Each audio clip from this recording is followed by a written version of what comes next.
l'heure de se mettre à la page pour tous les citoyens métropolitains que vous êtes si vous habitez l'une des 49 communes de Grenoble-Alpes Métropole. Ici, on vous dit tout sur l'émission de la collectivité en moins de 6 minutes. Bienvenue. Peut-être un petit peu plus d'ailleurs aujourd'hui, car on relate souvent ici les actions développées pour sauver la qualité de l'air du bassin grenoblois et donner l'exemple autant que possible au reste du pays. Alors à la Tronche, à 2 pas du centre de traitement des déchets Athanor, une station de GNV, de gaz naturel pour véhicules, vient de s'ouvrir au public, à tous les publics, véhicules légers, poids lourds et même camions-bennes à ordures. Reportage. C'est la première station publique et accessible aux poids lourds dans l'agglomération grenobloise à fournir du gaz naturel pour véhicules. Située au carrefour de la Caronnerie à proximité immédiate de l'autoroute et de Grenoble, cette station sera ouverte 24 heures sur 24 et 7 jours sur 7. Mais alors concrètement, le gaz naturel, comment ça fonctionne ? C'est une station qui est ouverte au public, une station qui est visible et qui accepte des véhicules lourds comme les camions, des bus. Ici, on recharge, on fait son plein avec du gaz. Le gaz, il peut être produit avec des déchets ménagers, avec les bouts des stations d'épuration. Et donc on a vraiment un circuit court du gaz renouvelable. Donc ce qui est très important, c'est que des centaines de véhicules vont sillonner l'agglomération grâce à l'énergie qui est délivrée ici. Et ces véhicules, ils seront non polluants en termes local, poussière, amélioration donc de l'air que l'on respire. Cette station permet donc à tout type de véhicules, collectivités, entreprises, véhicules utilitaires, mais aussi de particuliers, de faire le plein de GNV et de répondre à des engagements environnementaux forts pour le territoire grenoblois. C'est évident, on a environ 120 décès par an dans cette métropole qui sont liés au dépassement de pollution de l'air. Nous voulons être un territoire où la pollution de l'air soit réduite très largement, de façon à ne plus être dans les contentieux européens, de façon à ne plus dépasser les niveaux qui sont aujourd'hui fixés par les règles et par les lois, et qui permettront aux métropolitains de mieux respirer. C'est un objectif politique majeur. Le projet a également bénéficié du soutien de la métropole grenobloise et du dispositif GN Volontaire. Ce dernier accompagne notamment en Auvergne-Rhône-Alpes le développement des stations GNV en proposant des aides à l'achat de véhicules propres. Ici, le soutien de GN Volontaire représente une enveloppe de 200 000 € qui va aider la métropole et la ville de Grenoble à acquérir donc de nouveaux véhicules. La métropole renouvelle sa flotte de camions-bennes. 32 véhicules rouleront au GNV d'ici à la fin de l'année 2020. Et puis les déchetteries mobiles se multiplient. On les appelle les déchetteries flexi.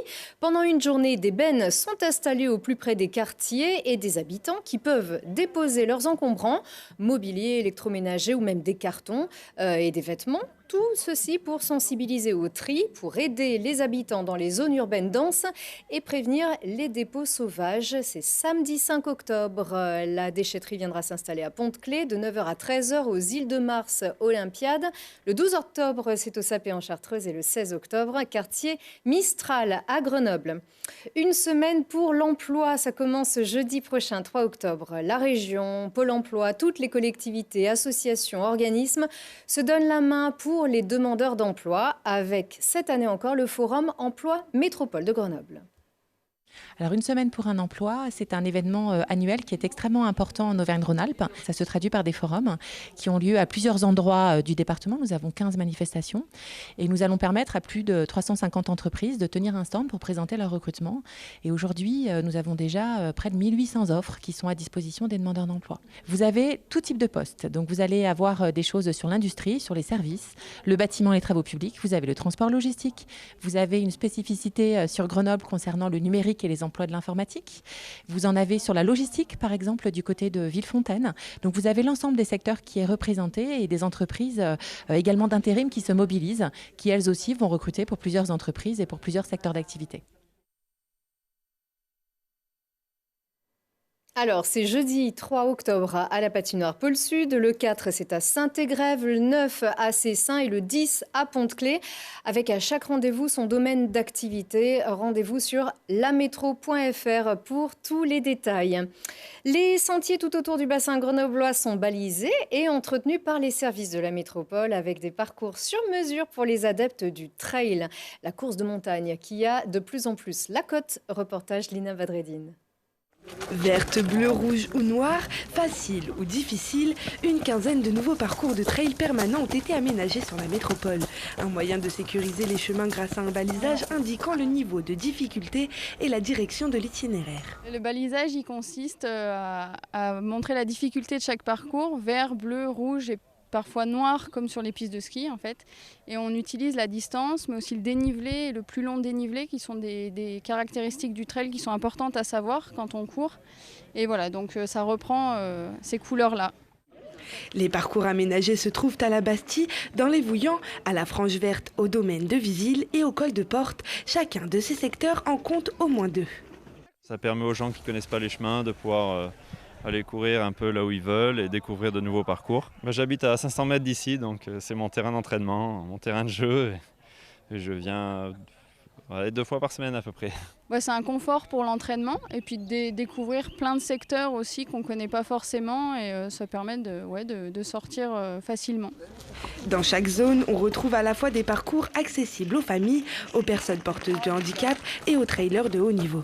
Le trail est une activité qui explose dans notre département, mais bien plus largement. Donc effectivement, avoir en cœur de ville pratiquement des parcours nous paraissait absolument essentiel. Et c'est vrai que nous avons travaillé avec la métropole pour pouvoir mettre en place ces parcours qui soient destinés aux métropolitains, mais aussi bien plus largement. Mais on a des parcours de trail dans tout l'Isère et c'est une discipline qui explose littéralement. Et sur le plan touristique aussi, c'est un attrait incontestable. Additionnés, ces nouveaux parcours de trail permanents représentent un total de 200 km d'itinéraire et 10 000 mètres de dénivelé positif. Et pour les marcheurs et les randonneurs qui regardent ce journal avant dimanche 10h, la métro rando de l'automne vous attend. Du parc Bélier de Vars à la montagne de l'Uriol, en passant par la plaine de Rémur. Inscription sur place à partir de 8h30. Très bon week-end.